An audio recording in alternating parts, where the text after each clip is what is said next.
사랑합니다. 저는 오늘부터 이스라엘의 광야 생활과 관련된 말씀을 함께 나누려고 합니다. 이스라엘은 광야 생활을 통하여서 비로소 하나님의 백성다워졌다, 백성다운 모습을 갖추게 됐다라는 말이 있을 정도로 광야 생활은 이스라엘 백성에게 매우 그 정체성을 확립하는 데 중요한 역할을 했습니다. 그런데 사랑하는 여러분, 이것이 과거 이스라엘에게만 해당되는 말은 아닐 겁니다. 하나님께서는 오늘도 우리에게 크고 작은 광야 길을 지나게 하시면서 그 가운데 우리를 지도하시고 우리를 자라게 하시죠.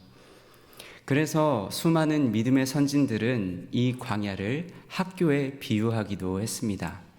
그렇다면 이 광야라는 학교는 주로 무엇을 가르칠까요? 저는 크게 두 가지로 나누어서 정리하여 또 이야기를 해보려고 하는데요. 첫 번째로 하나님을 더욱 바르게 알도록 가르치는 곳이라는 것입니다. 이스라엘 백성들이 애굽으로 들어간 것이 벌써 430년이 지났다 기록합니다.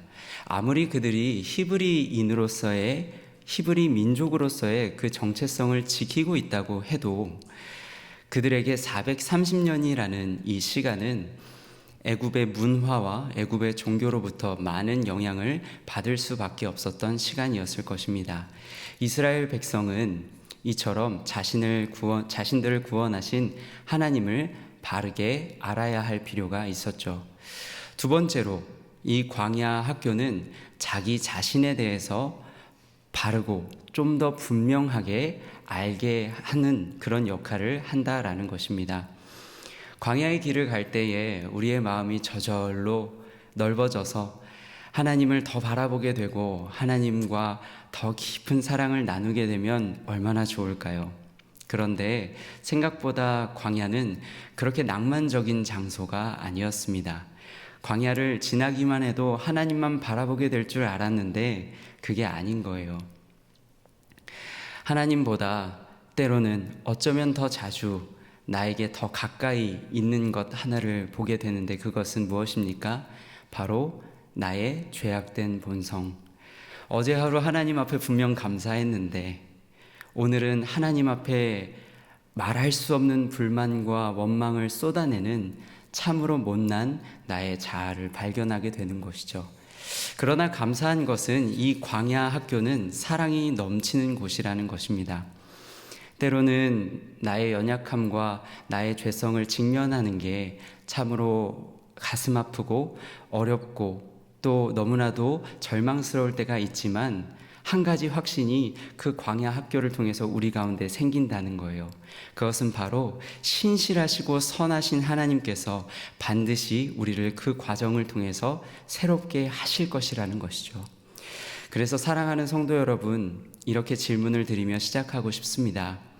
혹시 지금 광야를 지나고 계십니까? 아니면 또 언젠가 나에게 광야 같은 시간이 찾아오지는 않을까? 두려움과 염려와 걱정 가운데 계십니까? 그렇다면 간절히 바라기는 우리에게 주신 말씀들을 꼭 붙잡고 하나님을 바로 알고 또 나 자신을 바로 알아서 이 광야의 길을 지나갈 때 가장 아름답고 가장 안전하게 그 광야길을 지날 수 있는 우리 모두가 되기를 축복합니다. 오늘 우리가 받은 이 말씀은 우리에게 하나님이 어떠한 분이신지를 좀 더 분명하게 가르쳐주고 있습니다. 이미 10가지의 재앙을 통해서 애굽 땅에서조차도 여호와 하나님만이 진정한 하나님이시라는 것을 하나님은 보여주셨는데요. 이제 그 하나님께서 이스라엘에 앞서가시며 그들을 인도하십니다. 그런데 그 하나님의 인도하시는 과정에는 한 가지 특징을 우리가 확인할 수 있는데요. 오늘 우리가 읽은 본문 17절 우리 상반절의 말씀을 함께 화면을 통해서 확인하겠습니다. 바로가 백성을 보낸 후에 블레셋 사람의 땅의 길은 가까울지라도 하나님이 그들을 그 길로 인도하지 아니하셨으니. 사람이 볼 때는 분명 가까운 길처럼 보이는데 하나님께서는 때로 그 길로 우리를 인도하지 않으신다는 거예요. 사실 우리도 이 사실을 많이 배워서 잘 알고 있습니다. 그런데 문제는 무엇인가요? 이 일이 나의 일이 되면 사실 여러 가지 생각들이 들게 된다는 것이죠. 분명 한편으로는 뭐로 가도 서울로만 가면 된다고 이야기를 하는 것처럼 약속의 땅으로 갈 때에 가장 빨리 가는 길이 가장 좋은 길이 아닌가? 또 심지어 내가 내 눈에 보기 좋은 곳으로 신속하게 가겠다는 것도 아닌데 하나님께서는 왜 나로 하여금 가장 빠른 길로, 가장 가까운 길로 가지 않게 하시는 것일까 하는 그런 생각들이 우리 안에 막 들게 되는 것이죠. 그런데 사랑하는 여러분, 하나님의 인도하심에는 반드시 이유가 있는 줄로 믿습니다. 하나님의 인도하심에는 반드시 이유가 있는 것을 우리 바로 이어지는 말씀을 통해서 한번 확인해 보도록 하겠습니다. 이는 하나님이 말씀하시기를 이 백성이 전쟁을 하게 되면 마음을 돌이켜 애굽으로 돌아갈까 하셨습니다. 하나님께서 지금 가장 중요하게 여기셨던 것은 가장 빠르게 신속하게 그 약속의 땅으로 가는 것이 아니었습니다. 그것보다 더 중요한 것은 사랑하는 백성들과 그들의 마음이었던 것이죠. 목적지가 하나님께서 약속하신 땅임에도 불구하고 말입니다. 그런데 특별히 오늘 이 이후에 이스라엘 백성들의 모든 여정을 잘 알고 있는 성도님들이라면 방금 우리가 함께 화면을 통해 보았던 말씀, 그 말씀을 곰곰이 생각해 보면 의문이 한 가지 드실 겁니다. 왜냐하면 그 말씀대로라면 이스라엘 백성이 다시는 애굽으로 돌아가겠다고 이야기하지 말아야 되거든요. 그런데 잘 아시죠? 이스라엘 백성들은 얼마나 자주 문제 앞에서, 어려움 앞에서 애굽으로 돌아가겠다고 이야기했는지 몰라요. 심지어 홍해 앞에 섰을 때조차, 바로 직후에 계속 이어지는 사건이죠. 홍해 앞에서조차도 내가 애굽 사람을 섬기는 것이 이 광야에서 죽는 것보다 낫겠습니다 라고 이야기를 하는 것을 우리는 볼 수 있다는 겁니다. 그렇다면 하나님께서는 이 백성 이 말 하지 않도록 하기 위해서 홍해의 광야길로 인도하신 것인데, 그러면 하나님의 인도하심이 그 가운데 실수가 있다라고 우리는 생각할 수 있을까요? 그렇지 않죠. 중요한 것은 우리가 이러한 오해를 하게 되는 이유는 중요한 단어 한 가지를 우리가 놓쳐서인데요. 좀 전에 우리가 함께 보았던 그 말씀을 자세히 다시 한번 읽어보면 이렇습니다. 하나님께서 말씀하시기를 이 백성이 전쟁을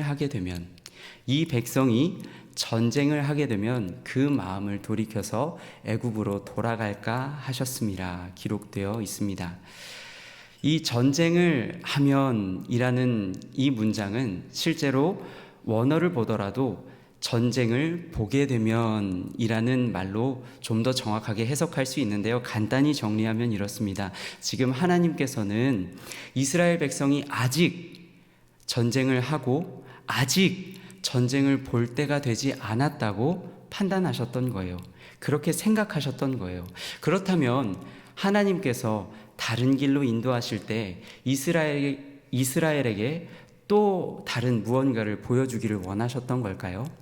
우리 화면의 말씀을 통해서 한번 살펴보겠습니다. 그들이 숲곳을 떠나서 광야 끝 에담의 장막을 치니 여호와께서 그들 앞에서 가시며 낮에는 구름 기둥으로 그들의 길을 인도하시고 밤에는 불 기둥을 그들에게 비추사 낮이나 밤이나 진행하게 하시니 낮에는 구름 기둥 밤에는 불 기둥이 백성 앞에서 떠나지 아니하니라.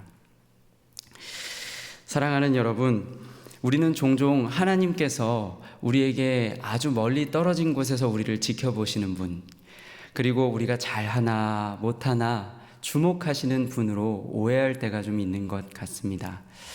그러나 오늘 성경은 하나님이 어떤 분이라고 이야기하고 있습니까? 우리를, 광야를 지나는 우리를 그냥 외롭게 두시는 분? 아니죠. 오늘 말씀은 분명하게 이야기하고 있습니다. 우리 앞에 앞서가시며 우리를 인도하시고 비추시고 또한 떠나지 않는 분이라고 이야기합니다. 다시요. 우리의 앞서 가시며 우리를 인도하시고 비추시고 떠나지 않는 분. 사랑하는 여러분, 저는 오늘 이 말씀을 묵상하면서 한 가지 이미지가 떠올랐어요. 마치 우리 하나님께서 광야라는 학교에 이제 막 자녀를 보내는 부모님 같은 모습, 그런 모습이 떠올랐습니다. 벌써 3월이 되었습니다. 새학기가 이제 시작되었는데요. 사랑하는 여러분, 혹 나의 자녀가 어렸을 때 처음으로 어린이집을 보낼 때, 처음 학교를 보낼 때를 기억하실까요? 낯선 상황, 낯선 만남들, 혹여 친구와의 작은 그 갈등으로 내 자녀가 움츠러들지는 않을까 노심초사하며 그 자녀에게 한 번이라도 더 격려하고 한 번이라도 더 응원하려고 하는 그 부모님의 모습, 또 자녀를 등교시킬 때 자녀가 뒤돌아보면 언제라도 힘을 얻을 수 있도록 그 자리를 떠나지 않는 부모님의 모습을 전 참 많이 보았던 것 같습니다. 그런데 사랑하는 여러분, 오늘 말씀은 하나님께서 이스라엘 백성에 대해, 그리고 오늘 우리에 대해 그와 같은 마음을 가지고 계시다라는 거예요. 하나님은 그 약속하신 땅으로 빨리 가는 것 중요하지 않습니다. 빨리 가는 것보다 지금 한 번이라도 더 내가 사랑하는 이 백성에게 내가 함께 한다는 것을 가르쳐 주려는 것, 보여주려는 것, 하나님께서는 그것을 더 중요하게 여기시는 것이죠. 그래서 낮에도 밤에도 떠나지 않는 구름기둥과 불기둥으로 함께 하시고 후에는 홍해 앞에서 그 홍해를 가르시는 것까지 이스라엘 백성들에게 보여주셨던 것입니다. 사랑하는 여러분, 모세도 그러한 하나님을 경험했던 한 사람, 요셉에 대한 이야기를, 그래서 요셉의 유고를 가지고 나올 때 이 요셉이 했던 너무나도 중요한 한마디를 꼭 전하고 싶었던 것 같습니다. 그래서 오늘 우리가 읽은 본문은 이렇게 기록하고 있는데요. 화면의 말씀을 통해서 한번 살펴보도록 하겠습니다. 네, 제가 읽도록 하겠습니다. 모세가 요셉의 유고를 가졌으니 이는 요셉이 이스라엘 자손으로 단단히 맹세하게 하여 이르기를 하나님이 반드시 너희를 찾아오시리니 하나님이 반드시 너희를 찾아오시리니 너희는 내 유고를 여기서 가지고 나가라 하였음이더라. 사랑하는 여러분, 요셉은 참 오랜 기간 동안 그리고 참 다양하게 어려움을 겪었던 인물이었죠. 형들의 시기를 받고 구덩이에 갇히기도 했고 또 노예로 팔려가기도 했습니다. 그리고 그곳에서 억울하게 누명을 쓰고 감옥에 갇히기까지 했었죠. 사실 생각해보면 요셉만큼이나 오랜 기간 하나님을 원망할 수 있었던 사람이 또 있었을까요?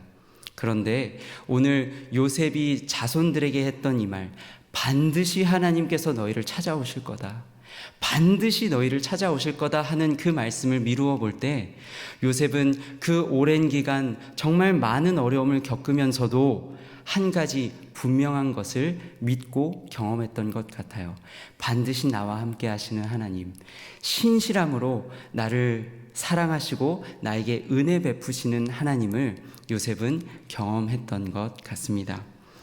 그래서 오늘 이 요셉이 말하는 하나님, 그리고 우리가 오늘 말씀 본문을 통해서 보았던 이스라엘의 하나님이 오늘 우리의 하나님 되심을 우리가 잘 믿고 하나님과 함께 걸어갔으면 좋겠는데요.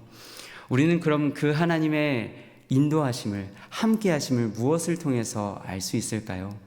바로 그리스도 안에서 우리에게 주신 약속의 말씀을 통해서 우리는 그것을 확인할 수 있을 것입니다. 광야 같은 이제 앞길을 걸어가야 하는 제자들에게 부활하신 예수님 마지막 승천하시기 전에 이 말씀을 하시죠. 그리고 또한 사도 바울은 로마서를 통해서 그 예수의 영이신 성령에 대해 이렇게 설명하고 있는데요. 우리 화면의 말씀을 통해서 한번 보도록 하겠습니다. 볼지어다 내가 세상 끝날까지 너희와 항상 함께 있으리라 하시니라.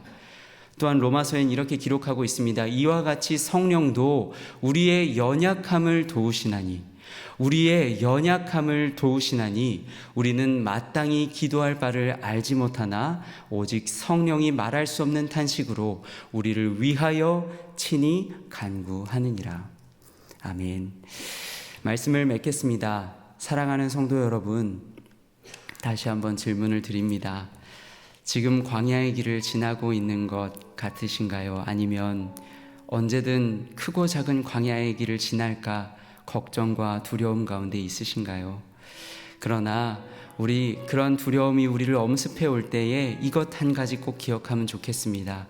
광야 길을 지나는 우리의 발걸음 앞에는 반드시 요셉이 말한 것처럼 반드시 앞서가시고 또한 그 자리를 떠나지 않으시는 하나님의 발걸음이 머물 줄로 믿습니다. 또한 그 하나님의 발걸음을 기억하며 우리의 그 광야 길을 걸어갈 때 드는 그 불안과 걱정 하나님 다 걷어가시고 이전에는 내가 경험하지 못했던 사랑으로 영광으로 하나님께서 채우사 하나님을 닮아갈 그 모든 걸음을 걸어가게 하실 줄 믿습니다. 그것을 믿으며 하나님의 인도하심을 따라 힘있게 그 광야가 있을지라도 그 길을 지나가는 우리 모두가 되기를 축복합니다.